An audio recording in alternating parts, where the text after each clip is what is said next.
लो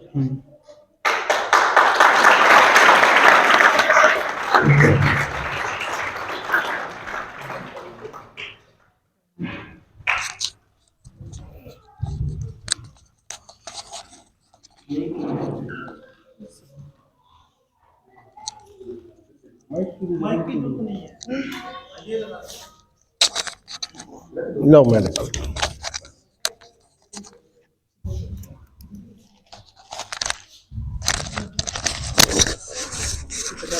भाई यहीं पड़ा रहेगा।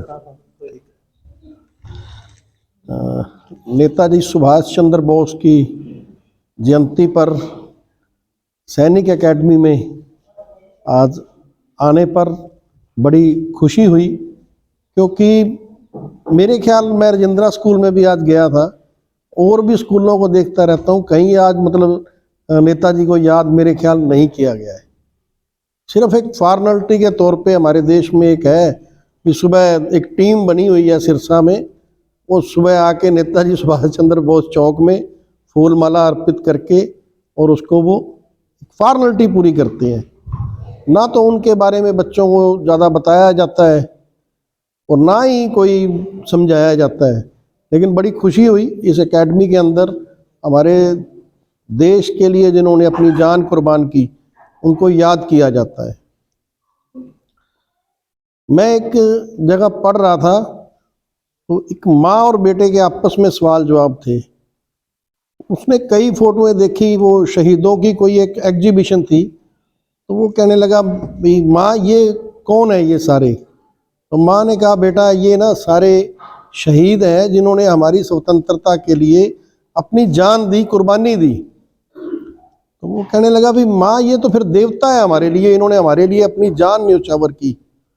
वो कहती हाँ ये सभी देवता है और हमारे लिए भगवान के बराबर हैं। तो वो कहने लगा जी मैं रोज मंदिर जाता हूँ, मैं रोज मंदिर जाता हूँ, तो मेरे को ये कहाँ भगवान के पास कहीं दिखे नहीं, वहाँ तो कुछ और ही है। तो माँ के पास कोई जवाब तो था नहीं जी। माँ कहने लगी बेटा भगवान के पास ना बहुत ज़्यादा लोग हैं और वहाँ सिलेक्टेड बंदों की फोटो लगती है, इनकी वहाँ रह गई। वो बात तो एक छोटी सी है लेकिन बहुत बड़ी बात है। जिन लोगों ने हमारे लिए जान दी, कुर्बानियाँ दी, उनको हम फॉर्मेलिटी के तौर पे रह गए। अगर हमारे उनके मंदिर बनाए जाएं, उनके जीवन के ऊपर लाइब्रेरियां हो, तो ऐसे बच्चे, ऐसे देशभक्त पैदा होंगे।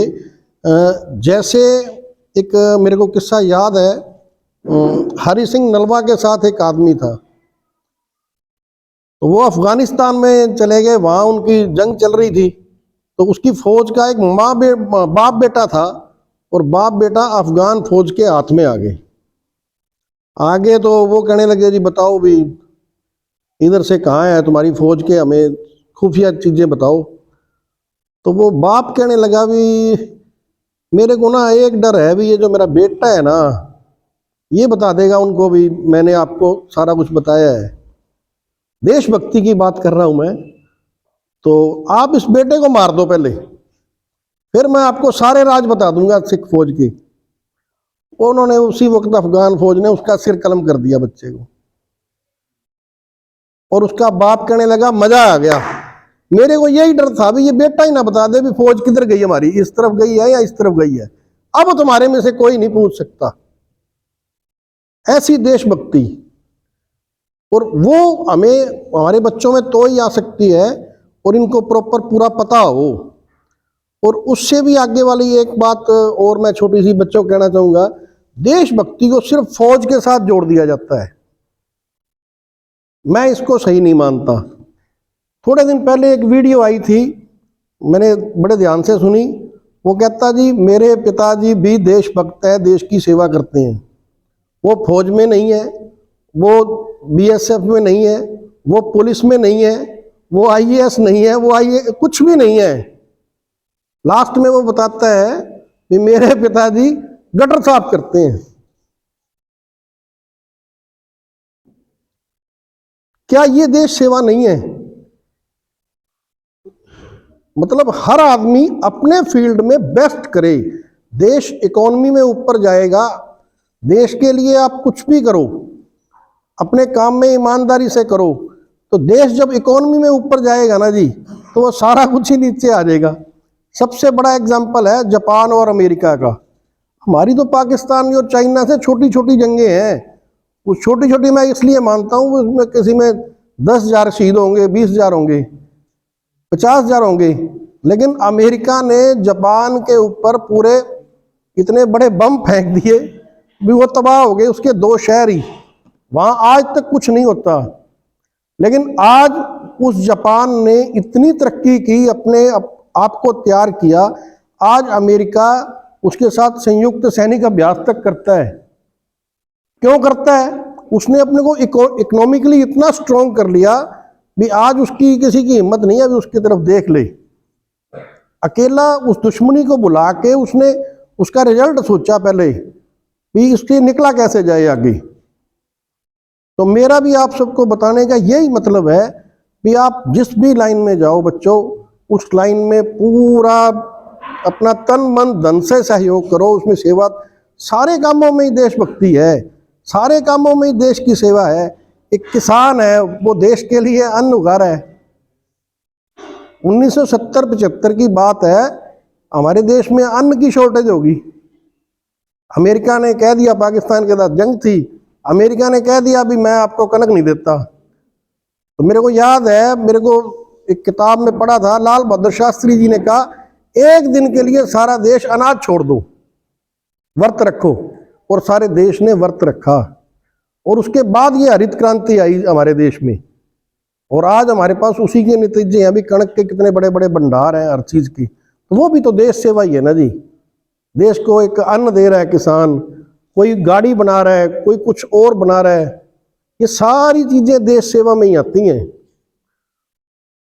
और शिक्षा है ना जी, वो सबसे बड़ी चीज है। एक छोटा सा देश है इजराइल, ये जब बना ना तो बिल्कुल छोटा सा था, यहूदियों का देश था। बस एक ये छोटी सी बात सुना के मैं अपनी बात खत्म करूंगा बच्चों। उस देश को बना तो एक वहाँ पे उनके हर धर्म में एक पैरोकार हेड होता है। उनके भी जो हेड थे, यहूदियों के संत थे, उन्होंने सारे देशों से यहूदियों को बुलाया और उनको कहा भी आप एक ना मंदिर बनाना चाहता हूँ मैं यहूदियों का। तो सबने कहा ठीक है, अभी बोलो कितने पैसे चाहिए। चलो वहाँ डॉलरों के उनके बाद ढेर लग गए। ढेर लगने के बाद ना उसने कहा भी अब आप सब जाओ। तो 2-4 बंदे जो बड़े डोनर थे, उन्होंने पूछा भाई कैसे बनाओगे, कहाँ बनाओगे, थोड़ी रूपरेखा तो बताओ हमें। वो कहने लगे जिस परमात्मा ने हम सबको बनाया है, ये सारी सृष्टि बनाई है, उसका मंदिर बनाने वाले, उसका घर बनाने वाले हम कौन होते हैं? ये सारा इजराइल देश है, ये उसी का मंदिर है। ये जितना पैसा है आज के बाद टोटल का टोटल सारा पैसा इजराइल के बच्चों की पढ़ाई में लगेगा। और वो लगा, और उसके कॉलेज बने, स्कूल बने, यूनिवर्सिटी बनी। तो आज इजराइल के जितने भी नोबेल पुरस्कार साइंस के आते हैं, उसमें 2 या 3 हमेशा इजराइल के होते हैं। आज अमेरिका चाहे वर्ल्ड पावर है या कोई और है, इजराइल के साथ पंगा लेने की इतना सा मुल्क है, किसी की हिम्मत नहीं है। वो हर चीज में, हमारे यहाँ ये एक ड्रिप सिस्टम आया था, कुछ साल हुए हैं, और वो मतलब आज से कई साल पहले ही वहाँ पे ड्रिप सिस्टम उन्होंने शुरू किया था। वहाँ से ही देख के हमारे यहाँ आया सारा कुछ। तो ये सारा कुछ ना साइंस पे ही निर्भर है, एजुकेशन पे ही निर्भर है। तो इसलिए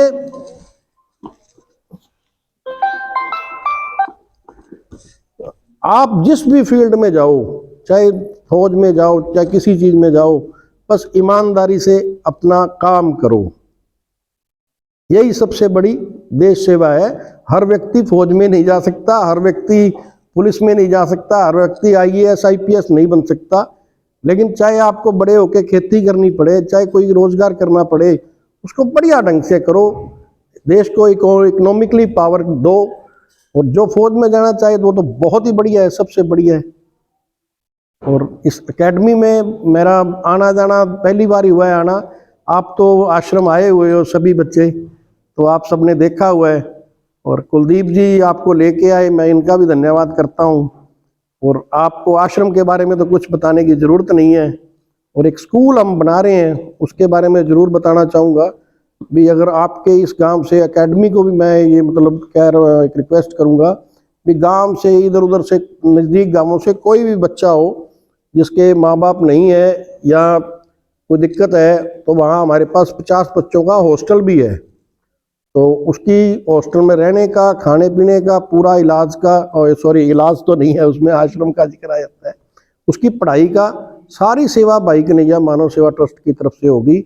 आपके अड़ोस पड़ोस में कोई भी ऐसा बच्चा अगर आपकी नॉलेज में है तो आप सर को बता सकते हो, और उस बच्चे का वहाँ पर रहने का सारा कुछ इंतजाम होगा। तो इसी के साथ मैं आप सबको बहुत बहुत धन्यवाद करता हूँ आपका यहाँ पर बुलाने का। और